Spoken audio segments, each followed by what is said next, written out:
이제 딱 사주사니까 문제풀이가 딱 절반 끝났다, 그죠? 앞으로 절반 남았는데, 여러분들 요 대표 문제 동그라미 친 거 있잖아요. 그 문제는 그냥 동그라미 친 거 아니에요.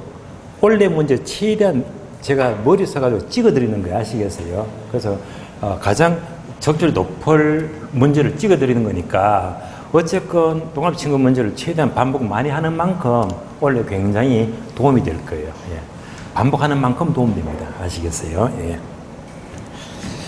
자, 그러면 기출문제 계속 보겠습니다. 145페이지요. 자, 조세정책 3번 봅니다. 기출문제 33회대죠. 자, 조세에 대한 설명으로 옳은 것을 모두 고른 것은 옳은 것. 기억번 양도소득세와 부가치세는 둘 다 국세에 속한다. 둘 다 국세가 맞죠.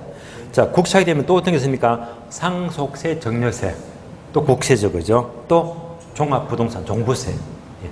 그러니까 이제 양도세, 부가세, 상속, 증여세, 종부세 모두가 국세입니다. 미연번 취득세와 등록 면에서는 지방세 맞죠? 이것 말고도 지방세는 또 뭐가 떠올라요? 재산세. 재산세는 보유과세지만 지방세 들어가죠. 맞습니다. 디귿번 상속세와 재산세는 취득 단계에서 부과한다. 뭐가 이상하죠? 취득할 적에는 상속은 맞지만은 재산세는 보유 단계죠. 보유 단계. 재산세가 틀렸습니다. X. 리얼번요. 증여세와 종부세는 보유 단계에서 부과한다. 보유 단계.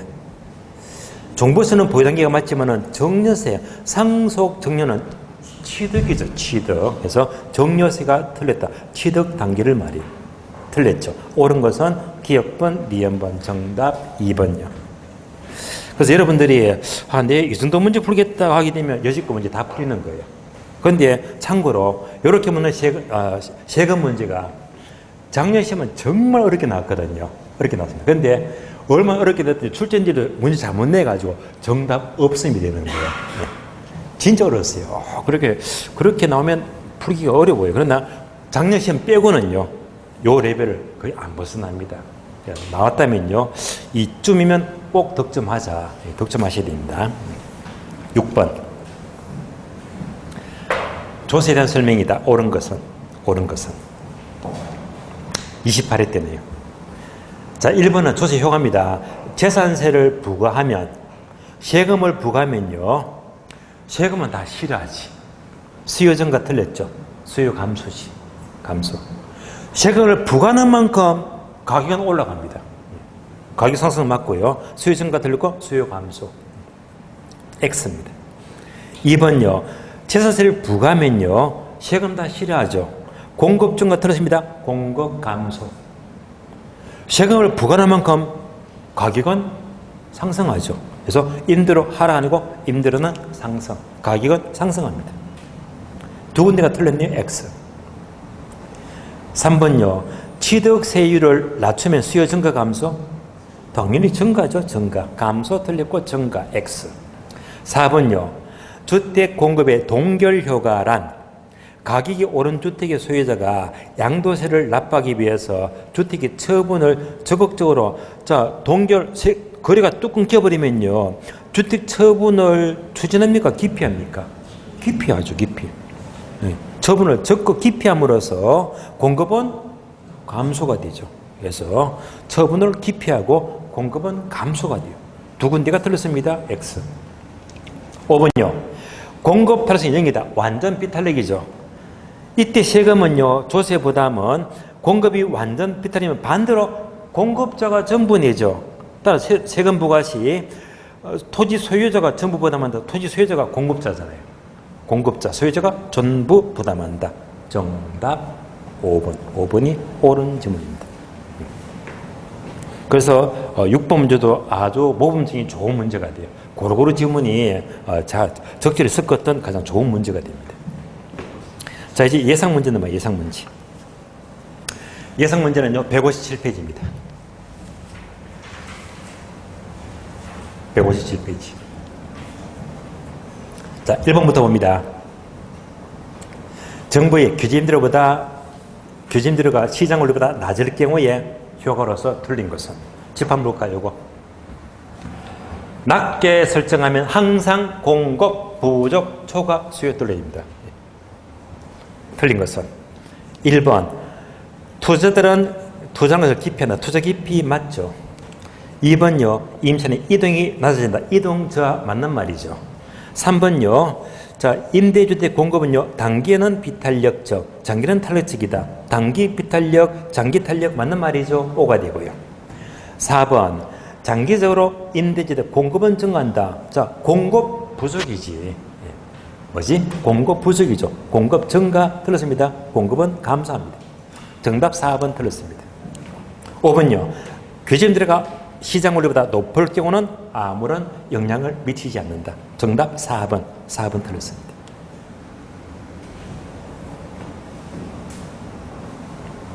3번요. 임대료 균형임대가 낮은 수준을 통제할 경우에 효과로서 옳은 것은 참고로 이 박스 항목 4개 있죠. 이 문제의 출처는요. 얘는 제가 만든 게 아니고요.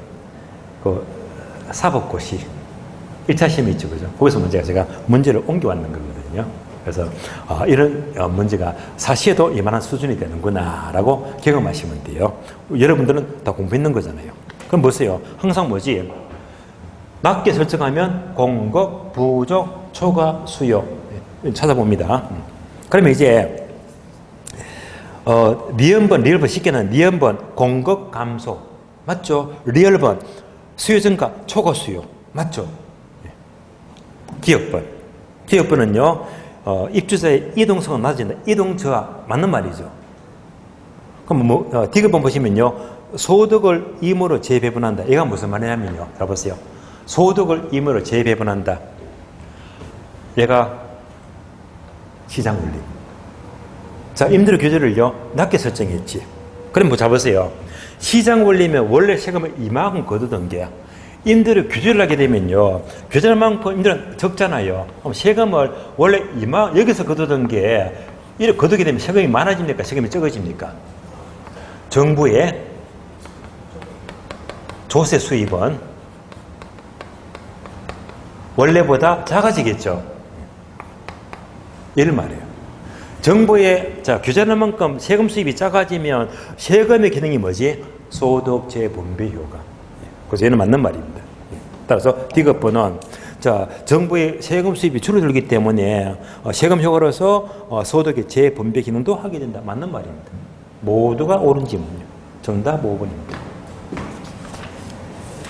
4번요. 4번은요.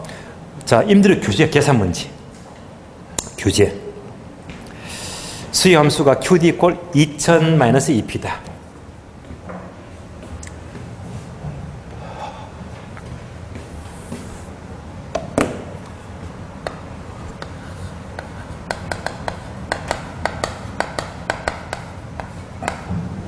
다음에 공급 함수가 200 플러스 4P.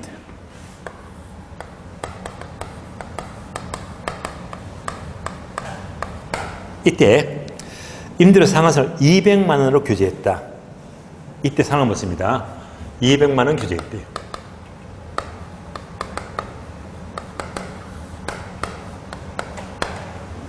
기억나시죠?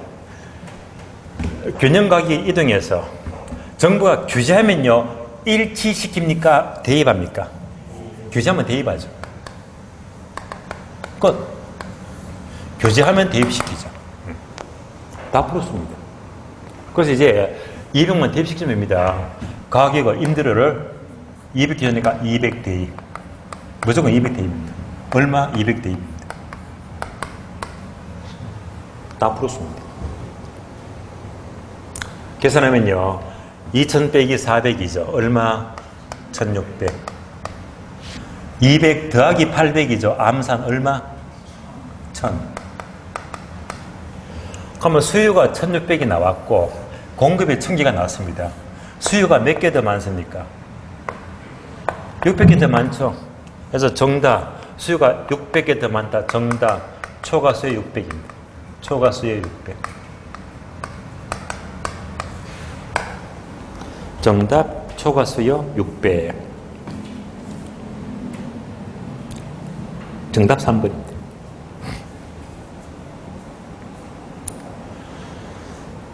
자, 다음에 5번과 6번은요. 임대료 보조. 임대료 보조예요.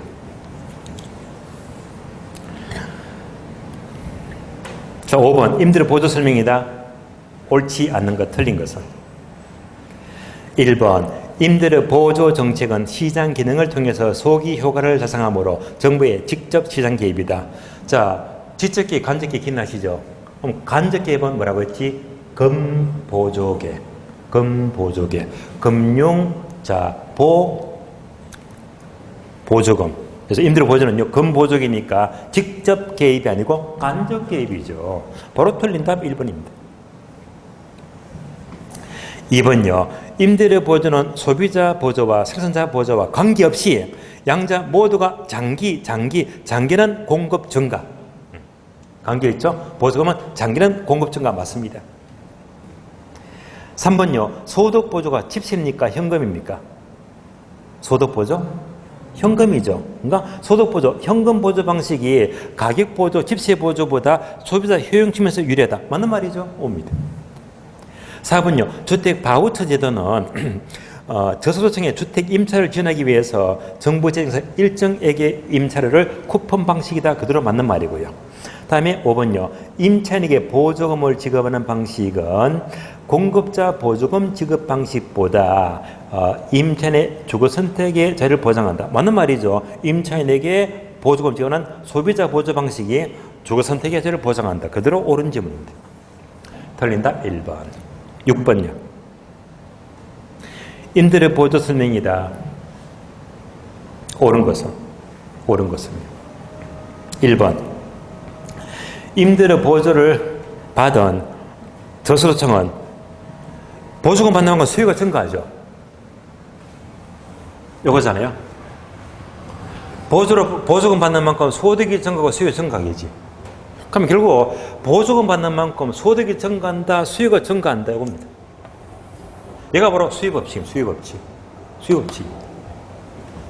따라서 소비가 증가하는 이유는 다른 말로 수요가 증가한다. 수요법칙이 성립하는 이유를 말합니다. 수요법칙이 성립하는 이유는 수요법칙은 뭐 때문에? 소득 효과와 대체효과 때문에 성립한다. 그대로 맞는 말입니다. 정답 1번. 정답 1번요.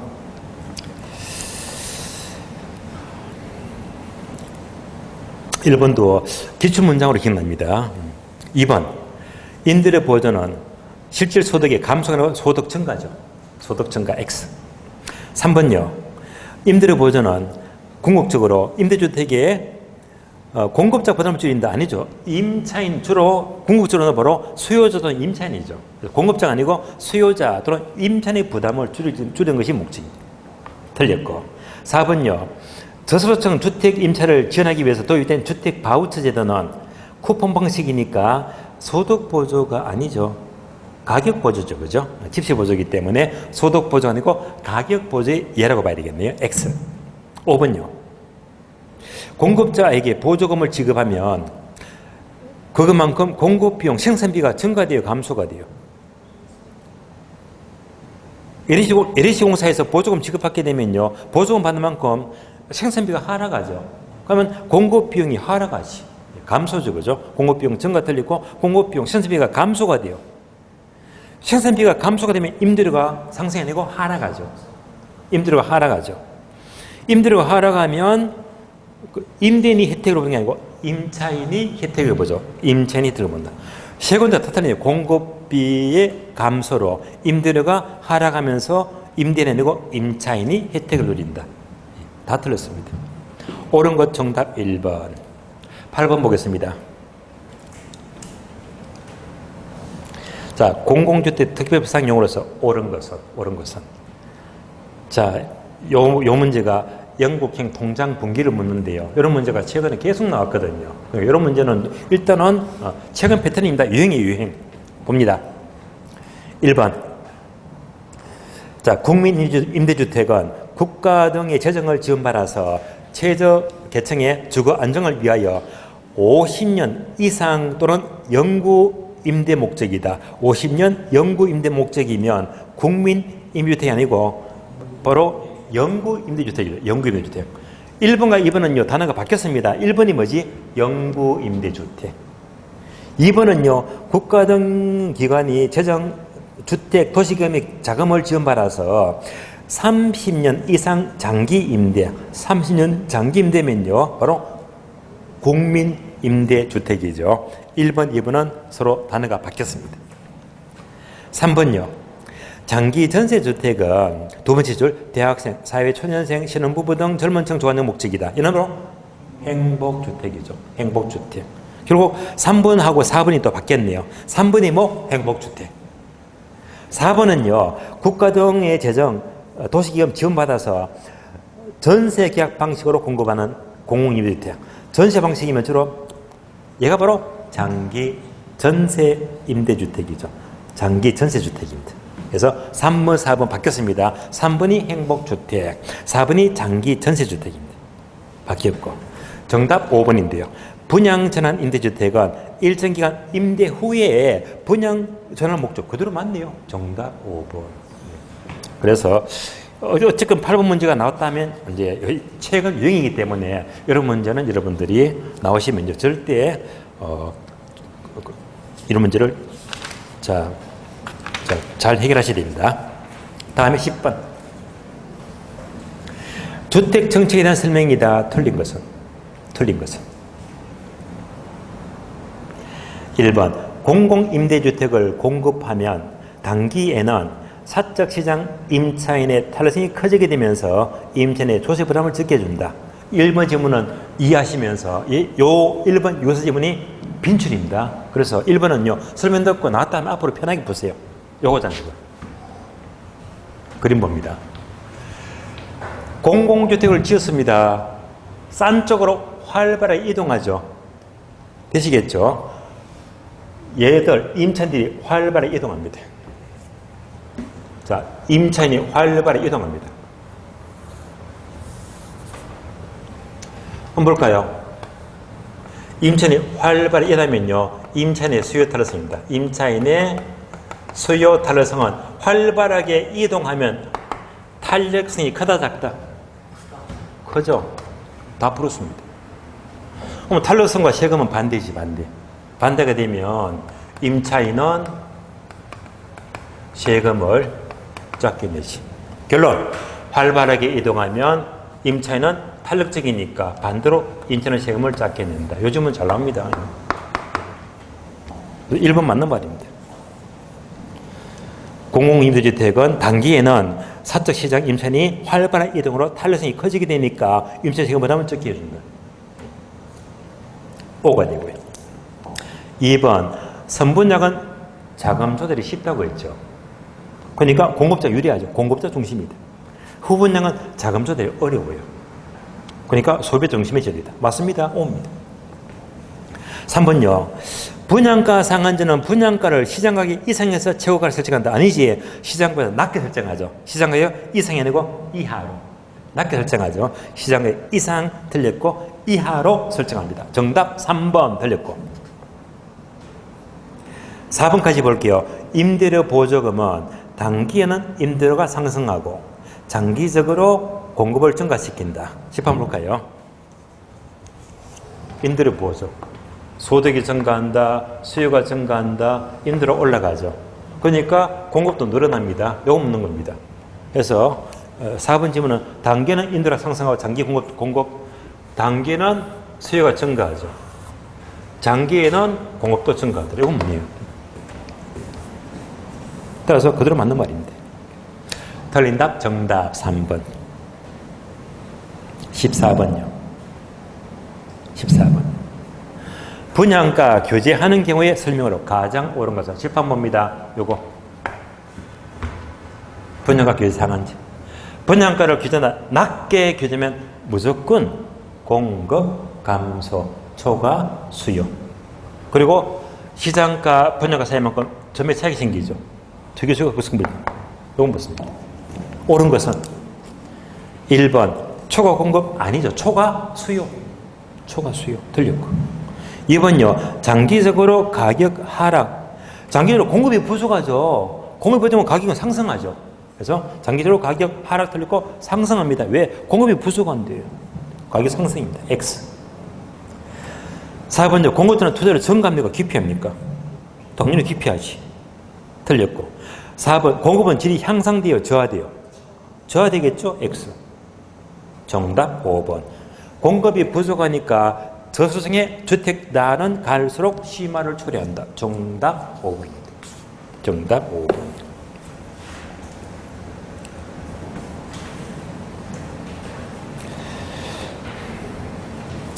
자, 18번 풀기 전에요. 여가과정.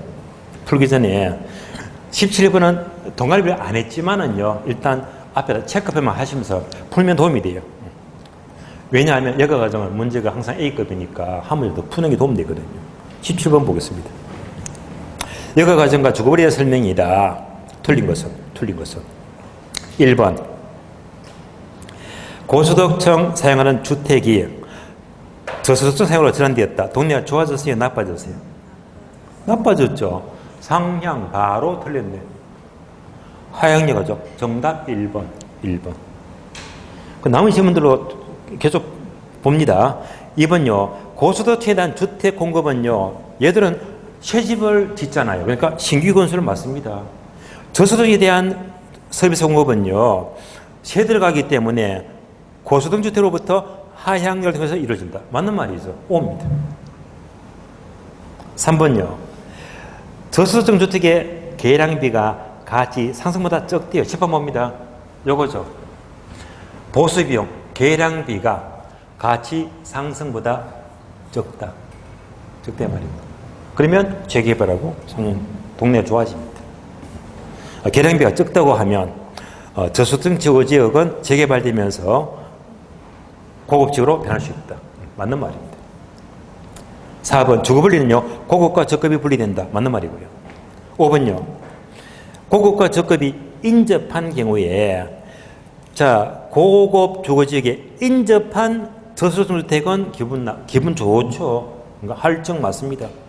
계속해서 저소득층 주거지역에 인접한 고급 주택은 기분 나쁘겠지. 지가는 할인된다. 맞는 말이죠. 정답은 틀린 답 1번. 이어서 18번요. 18번. 주택의 여가과정의 설명이다. 타당하지 않는 것은 틀린 것은 1번 고소득층 주택 서비스 공급은 새집을 짓죠. 신규 건설 맞습니다. 저소득에 대한 주택 서비스 공급은 새 들어가니까 고급 주택으로부터 새 들어간다. 하향여가 통해서 이루어진다. 맞는 말이죠. 5가 되고요. 2번요. 2번, 3번, 4번. 2번, 3번, 4번. 얘는요. 2번, 3번, 4번은 얘를 말합니다. 제가 요 그림 그렸거든요. 요 그림에서 지문 그대로 이제 적용하면 됩니다. 2번부터 봅니다. 상위층이 살던 주택을 하위층이 살게 되게 되면 동네가 나빠졌죠. 그러면 하향여가 맞는 말이죠. 하향여가가 발생하면 전체적인 저가 주택량은 증가한다. 10번 볼까요? 하향여가가 발생하면 전체적으로 저가 주택량은 이만큼 증가했지. 네, 맞는 말입니다. 3번요. 하향여가가 발생하면 전체 고가 주택량 감소한다. 10번 볼까요? 하향여가가 발생하는 만큼 고가 주택은 이만큼 작아졌지. 감소입니다. 4번요. 건축비가 일정하대요. 건축비가 일정하다면 일정 수준 이상의 주택량은 이게 바로 고급주택이죠. 고급주택. 그러니까 고급주택은 자 건축비가 일정하면요. 일정하면 그대로 부족한 만큼 똑같이 해주거든. 그러니까 전체 주택량은 원래 수준과 감소한다는 거 일정하면요 같아집니다. 그래서 건축비가 일정하다면 고가주택의 양은 원래 수준하고 같아진다. 부족한 만큼 짓기 때문에 같아집니다. 원래 수준과 같아진다. 감소 들었습니다. 정답 4번. 5번요. 저소득층 주택의 계량비가 가치 상승보다 적대. 이제 눈 익죠 이거잖아요. 계량비가 가치 상승보다 작다면요. 이를 말하니까 뭐지? 재개발이죠. 따라서 주거지구는 재개발되면서 고급지구로 변할 수 있다. 맞는 말입니다. 정답 4번. 19번요. 자, 1번은요, 틀린 것을 묻죠. 1번 지문도 비출. 자주 나왔습니다. 예.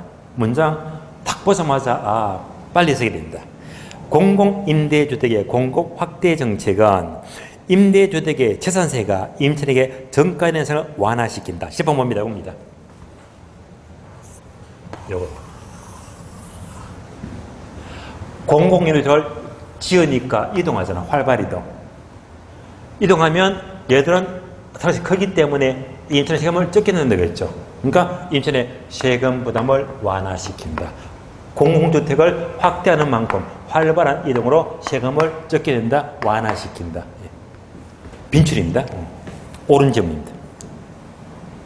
1번은 이제 지문 그대로 자주 나와요. 2번요. 사적 시장에서 불량주택이 조성되는 것은 시장 실패 때문 아니지. 소득의 문제죠. 저소득. 그죠? 시장 실패 아니고 소득의 문제 또는 저소득. 저소득 때문에 발생합니다. X. 정답 2번 틀렸고요.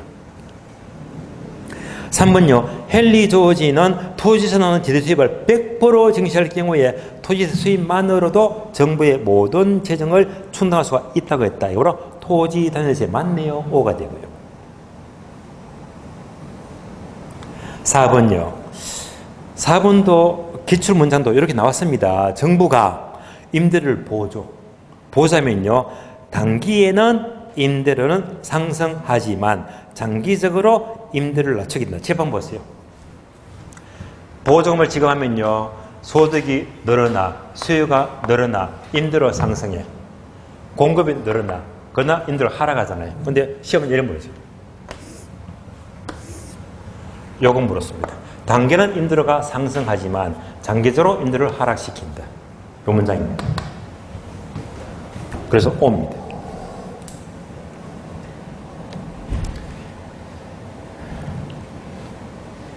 그거는 안 봐도 이제 지문이 읽죠, 그죠? 가치 상승분이 보수 비용보다 크다면 재개발하니까 상향 여가가 생길 수 있다. 맞는 말입니다. 틀린 답 2번입니다. 자, 세금, 조세. 1번 봅니다. 우리나라의 조세 정책에 대한 설명이다. 틀린 것은. 취득세를 감면하면요. 거래 활성화. 맞는 말이죠.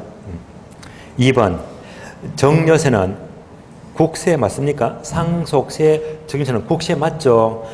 얘는 취득장게 맞는 말이죠? 옵니다. 3번요. 취득세와 등록면에서는 지방세 맞죠? 옵니다. 4번. 양도세와 부가세는 국세 맞죠? 이거 말고도 국세하게 되면 상속세, 정려세, 종합부동산세, 국세도 모두 맞죠? 옵니다. 5번요. 종합부동산세와 재산세는 보유단계. 둘 다 보유단계는 맞죠. 그런데 국세에 속한다. 국세는 아니지. 국세가 아닌 게 뭐죠? 재산세는 국세가 아니고 지방세죠. 따라서 재산세가 국세가 아니다. 얘가 틀렸네요. 정답 5번. 문제 5번요. 5번. 부동산 조세에 대한 설명이다. 옳지 않는 것. 틀린 것은? 틀린 것. 자, 1번. 재산세를 부과하면 세금 다 실하죠. 공급 감소 맞습니다. 세금 부과하면요. 가격은 올라갑니다. 따라서 가격 상승, 임대료 상승 맞습니다. 옵니다. 2번요. 공공임대주택의 공급 확대는 임대주택의 재산세가 임차인에게 정가전 혜택을 완화시킨다. 이제 이 문장 설명 필요 없죠? 맨 요거잖아. 그죠? 활발한 이동으로 세금 적게 낸다. 임차인의 부담을 완화시킨다. 그죠? 예. 자주 나와요. 옵니다. 3번. 양도세가 중과세되면 주택 공급의 동결효과 맞죠? 그러면요. 주택 공급의 동결효과는요. 공급 증가의 감소예요. 감소. 공급이 감소되면요. 가격 상승이다. 하락이다. 가격 상승이죠. 가격 하락 틀렸네. 가격은 상승한다. 틀린 답 3번입니다. 3번도 출제가 자주 되었습니다. 정답 3번 틀렸고 4번 수요가 완전 다르죠. 무한대로 하면요 반대로 수요자가 하나도 안 내지. 하나도 안 내면 공급자가 전부 내죠. 제세세 상등문은 전부 공급자, 임대인이 모두 기착한다. 맞죠?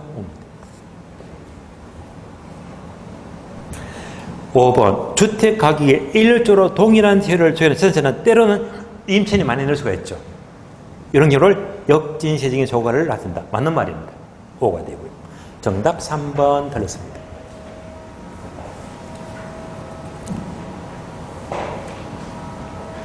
6번은 체크 안 됐죠. 그냥 넘어가면 여러분들이 또 이해가 안 되시기 때문에 참고로 이제 계산 문제 풀어드릴게요. 탄력성 계산 문제인데 참고로 이 문제는 우리 시험에는 한 번도 안 나왔어요. 혹시라도 나온다면요. 이런 문제도 그냥 땡큐 하시면 돼요. 한번 풀어버리면 아무것도 아니기 때문에요. 한번 문제 보겠습니다. 탄력성과 조석기차 계산 문제인데요. 수요 탄력성은 1.5가 되고 공급 탄력성은 0.5다 봅니다.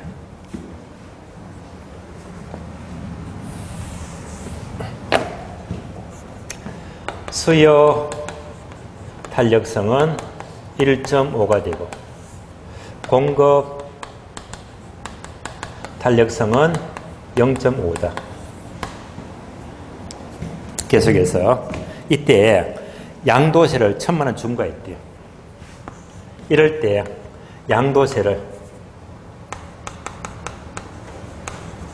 1,000만 원 때렸대요.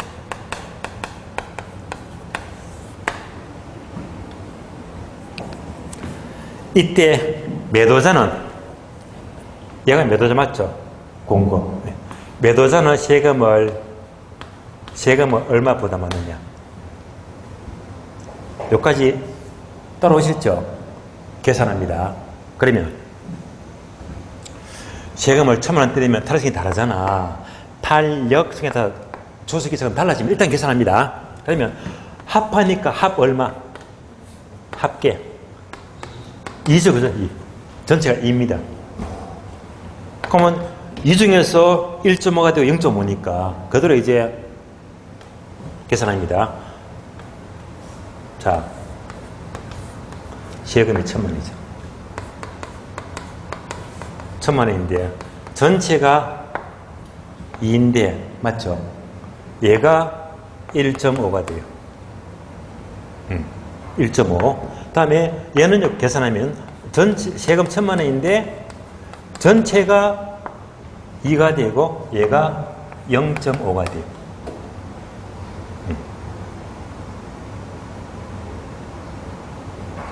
그러면 계산하면요 얘가 4분의 3이 되고 얘는요 4분의 1이 되고 계산하면 얘가 750만원 나와요. 얘가 4분의 1이니까 250만원 나오거든. 여기까지 따라오셨죠? 그러면 결론. 탄력성과 조석기차는요 비례관계예요, 반비례관계예요? 반비례는 아시죠? 반비례관계. 탄력성과 조석기차는 서로 반비례관계. 그럼 매도자는 얼마 냅니까? 750만 원. 그대로 쭉 계산해서 탄력성과 조석기차는 반대로 움직이니까 공급이 비탄력적이면 공급자가 세금 많이 낸다. 반비례관계. 한번 풀어버리면 문제가 아니에요. 놔주면 좋아요. 근데 이거 한번 풀면 아무것도 아닌데 혹시나 안 풀어버리면 또 이제 이게 헷갈려 버리면서 또 꼬일 수 있으니까 그죠? 간단합니다. 쭉 풀어주고 그대로 뭐 반비례 관계. 매도자는 비탈적이니까 많이 낸다. 750. 어려운 문제가 아니. 7번. 7번요. 자, 조세에 틀린 것은 1번요. 주택에 재산세를 부과하면요 세금 다 싫어하지. 수요 감소 맞네요. 세금 부과하면 가격 올라가죠. 가격 상승 맞습니다. 옵니다. 2번요. 일반적으로 신규 주택은요 비탄력적이죠. 신규 주택은 공급이 비탄력적이니까 공급이 비탄력적이면 반대로 공급자는 세금을 많이 낸다. 맞네요. 5입니다. 3번 수요가 완전 탄력적, 무한대로 크다면요 반대로 수요자가 하나도 안 내죠. 그러면 공급자가 임대인이 전부 낸다. 맞습니다. 5입니다. 4번 주택 공급의 동결 효과란 가격이 오른 소유자가 양도세의 부담을 늦추기 위해서 주택 처분을 적극 기피함으로써 공급이 감소된다. 맞네요. 맞습니다. 5번요. 토지 공급의 탄력성이 0이다. 공급이 완전 비탄력적이면요 반대로 누가 전부 내죠? 공급자가 전부 내죠. 그러니까 이때는 임편이 전부 부담을 틀렸지. 임대인이 또는 토지 소유자, 공급자죠. 그래서 공급이 완전 비탄력적이면 토지 소유자 또는 임대인, 공급자가 전부 세금을 부담합니다. 정답 5번. 5번 틀렸습니다. 자, 오늘 진도는 여기서 문제 끝났지만 오늘 심학습 세 문제. 요 세 문제를 안 풀면 여러분들이 집에 빨리 가고 좋은데 근데 시험 문제 푸는 만큼 도움이 됩니다. 왜냐하면 요 시험 문제가도 시험이 다 잘 나오는 것들이거든. 그러니까 조금만 5분, 10분 늦게 가시더라도요. 이렇게 경험 쌓는 만큼 나중에 이름이 보탬이 되기 때문에 조금 이제 정시간을 넘었다 치더라도 좀 양해해 주시면서 세 문제 풀어봅니다. 시간 좀 걸리겠습니다. 문제 봅니다. 1번요. 1번은 뭘 묻죠? 추가로 담보 대출 가능한 금액. 그래서 박스 보게 되면요. 자료가 막 섞였는데 요 문제는요. 여러분들은 눈을 착 감으면 이 문제 먼저 풀려고 하지 마. 이런 계산 문제, 항상 계산 문제는요. 눈을 착 감아버리면 1번, 2번, 3번은 어떻게 풀겠다 딱 그림이 나와야 됩니다. 그러면 점수를 그냥 주는 거거든. 그래서 이런 문제는 문제 끌고만 안 돼요. 내가 틀을 딱 잡아놓고 숫자만 딱 집어보면 무슨 답이 나옵니다. 그래서 그 틀을 잡는 게 중요하거든요. 그래서 자 여러분들이 이미 계산 특강을 들었다면 이미 틀은 다 잡으셨겠지만 한 번 더 봅니다. 첫 번째 LTV, 두 번째 DTI, 세 번째가 부채 감당률입니다.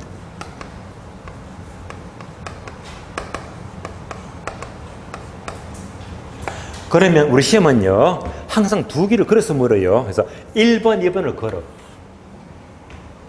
또는 DTI 빼버리고요. 1번하고 3번을 걸어. 계산 문제 틀이. 그러니까 이런 계산 문제가 10번 더 나왔거든. 더 나는데 문제 비중은요 8대2.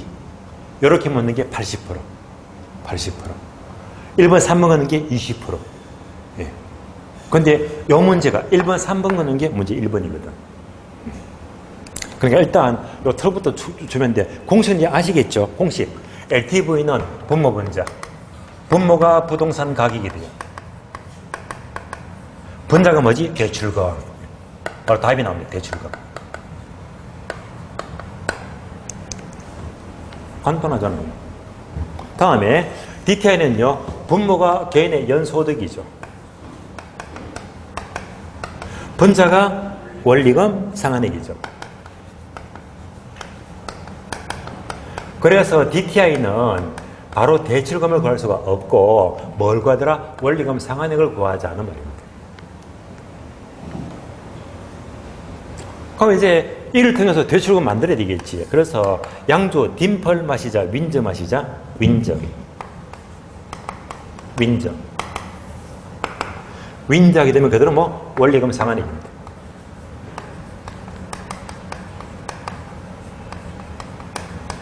나누기처 저하탕상수가 돼요. 그래서 원리금 상환액 구해서 그대로 뭐 윈저 하니까 이렇게 하게 되면 그대로 정답 대출금이 나옵니다.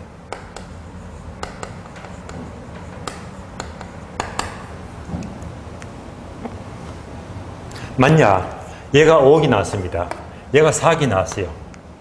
많은 게 대출금이다. 적은 게 대출금이다. 은행은 적은 걸 빌려주겠죠. 적은 걸 선택하면 돼요. 자, 다시 세 번째. 부채 감당률은 첫 나오죠. 순두부. 순두부라고 한 게 있잖아. 그러니까 순영업 소득. 부채 서비스액이죠. 이것도 다 하시는 거잖아. 유의할 점은 이때 부채 서비스가 똑같은 말이 뭐지? 원리금 상환액입니다. 얘가 바로 원리금, 같은 말이 원리금 상환액입니다.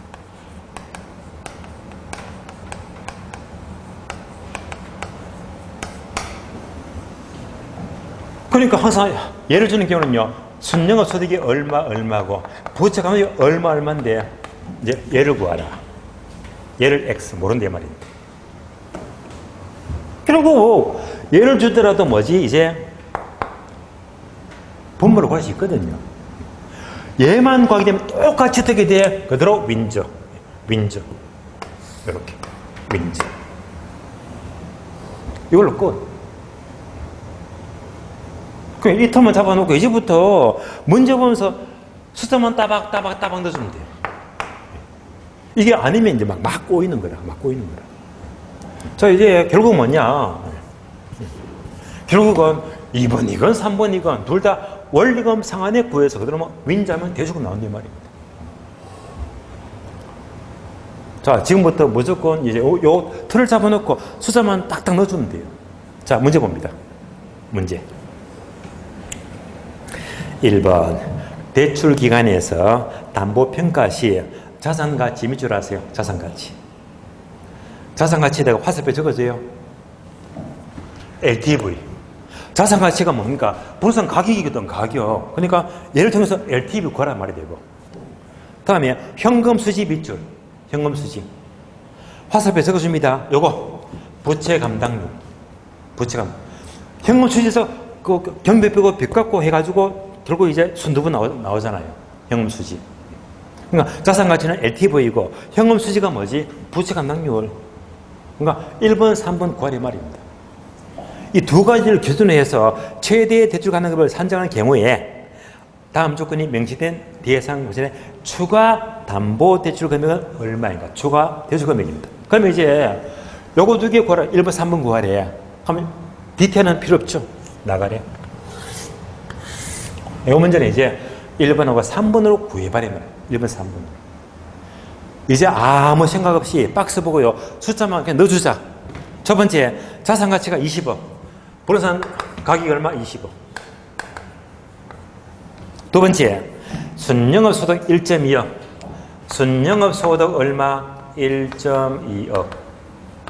세 번째, 대부비율 몇 프로? 70%. 이거 바로 LTV입니다.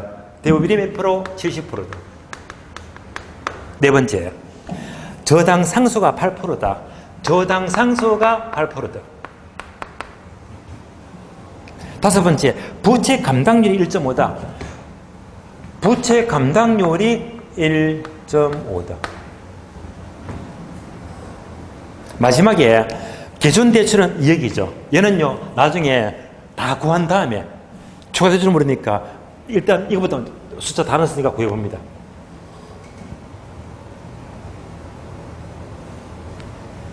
계산합니다. 20억에 70%. 암산 얼마? 14억.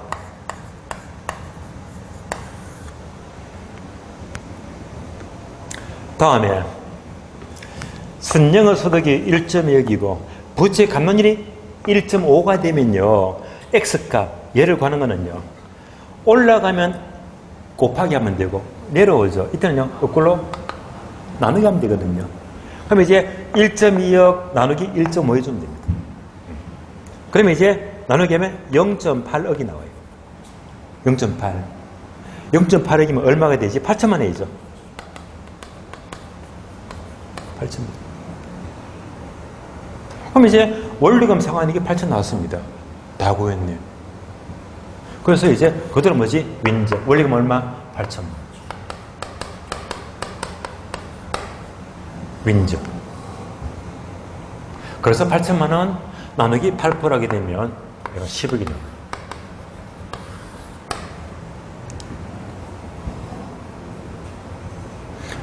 그러면 LTV가 14억, DTI가 10억이다. 은행은 뭘 빌려줘요? 10억을 빌립니다. 10억. 따라서 은행에서는 자, 총 대출 가능 금액은 얼마가 된다? 10억인데 10억이잖아요. 그런데 박스에서 마지막 이미 기존 대출이 얼마였어요? 2억. 총 10억 대출이 가능한데 이미 기존 대출이 얼마가 있어? 2억이 있으니까 추가로 추가 대출은 얼마 가능하다? 2억 빼니까 8억이죠.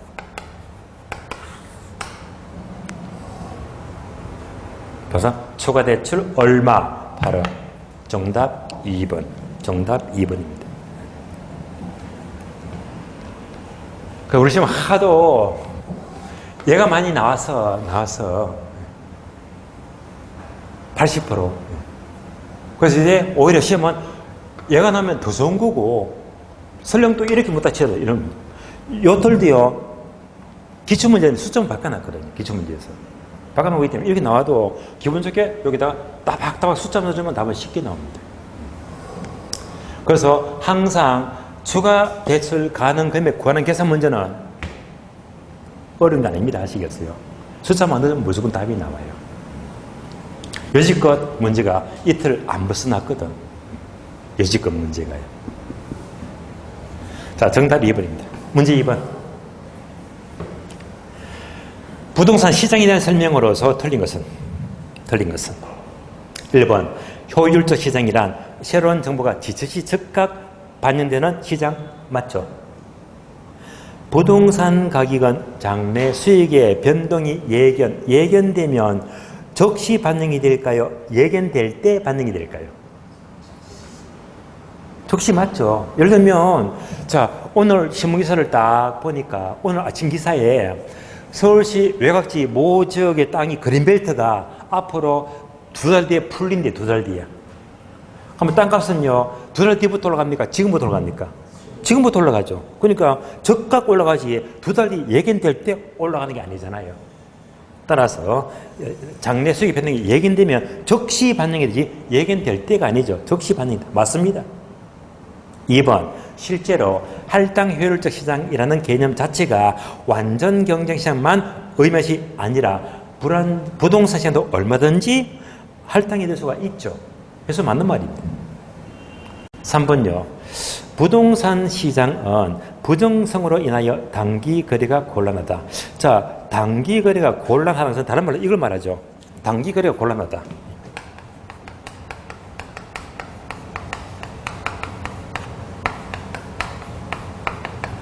예를 말해요. 매매 기간의 장기성. 사는 것도 파는 것도 장기가 걸린대. 단기 거래가 곤란하다. 사고 파는 게 장기 걸린다 하게 되면 뭡니까? 몇 억씩 하기 때문이죠. 몇 억씩 하기 때문에 사는 것도 10년, 20년, 오래동안 모아야 됩니다. 파는 것도 몇 억씩 하니까 금방 안 팔려요. 6개월, 1년, 2년 걸릴 수 있습니다. 대표적인 이유가 바로 고가성이에요. 고가성. 그래서 부정성이 아니고요. 고가성 때문에 단기 거래가 곤란하다. 즉 매매기간의 장기성, 장기가 소요됩니다. 정답 3번 틀렸고요. 4번요. 부동산 시장은 시장 경제 원리에서 주도가 되므로 경기가 호황이면 매도자 시장이 된다. 자, 이거 암기 안 했어요? 상도, 하수. 상도, 하수. 상향시장 호황이면요 도 매도자를 중시하고 하향시장 불황이면요 수 매수자를 둔다. 상도 하수 이거 묻는 거잖아요. 따라서 경기가 호황이면 상향이죠. 상도 매도자 시장 맞네요. 불경기면 불황이죠. 그러면 하수 매수자 생겨야 된다. 상도 하수 그대로 맞습니다. 5번요. 부동산 시장은 시장 원리와 같이 거래 시 매매 당사자 간에 있어서 새로운 가격을 창조하는 기능을 가진다. 자, 시장의 기능은 뭐죠? 기능은 안겠다. 어떻게? 자고가 정량. 자고가 정량. 그러니까 자, 가격 창조 기능. 가격 창조 기능 맞네. 정답 3번 들었습니다. 마지막 문제 볼까요? 자, 위험과 수익의 관계에 대해 설명이다. 옳은 것을 모두 몇 개인가? 옳은 것. 옳은 것을 찾으시오. 기억번요. 평균 분사명이다. 자, 평균 분사만 나왔다면 바로 떨어야 되겠죠. 뭐죠? 위험과 수익 둘 중에서 어느 하나가 똑같아야 돼. 기억나시죠? 위험이 똑같으면 수익이 높은 쪽이죠.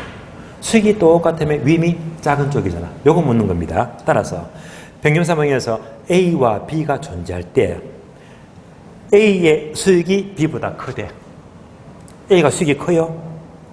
근데 A는요, 표준비사 위험은 B보다 작거나 같아요. 자, A가 B보다 수익은 큰데 위험은 작거나 같아요. 여러분 A를 선택합니까? B를 선택합니까? A가 B보다 수익이 커요. 근데 위험이나 수익은 오히려 작대.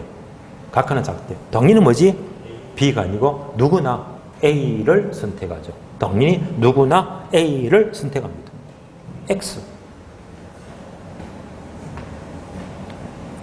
니은번 요구 수익률은 무위험률 뿐만 아니라 플러스 위험할증도 포함된다. 맞죠? 이때 위험 할증률은 시장에 따라서 변한다. 맞잖아요. 요즘 시장이 얼마나 위험합니까? 국제 정세 안 좋잖아요. 그런데 개별 투자가 안고는 위험에서는 변합니까? 안 변합니까? 개별 투자에 따른 안고 있는 위험도 변합니다. 예를 들면요, 이거예요.